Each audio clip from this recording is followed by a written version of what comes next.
Mulai buka gerbang pertemuan Enji Baskoro dan Bilqis Kumairah Razak, Ayu Ting Ting ternyata pernah tegaskan tak mau balikan dengan mantan. Sang biduan ungkap penyebabnya.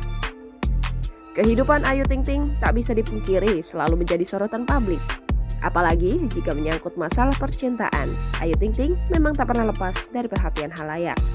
Diketahui meski karirnya di dunia entertainment sangat moncer, namun banyak yang menganggap nasib Ayu Ting Ting di bidang percintaan selalu apes.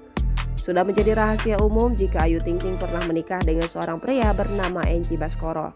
Meski rumah tangganya tak berjalan lama, namun dari pernikahan tersebut, Ayu Ting Ting dikaruniai seorang putri bernama Bilqis Kumairah Razak. Usai bercerai dari Enji Baskoro, Ayu Ting Ting memilih untuk banting tulang sendirian dalam mengurus putri semata wayangnya. Ya, selama 7 tahun ini, Bilqis Kumairah Razak rupanya tak pernah bertemu dengan sang ayah kandung.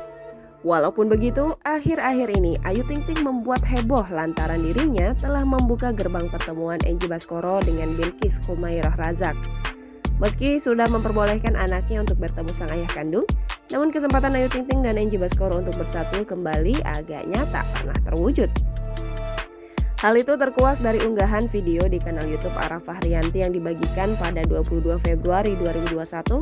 Saat itu, Ayu Ting Ting mendapat pertanyaan dari sang komika tentang masalah asmara.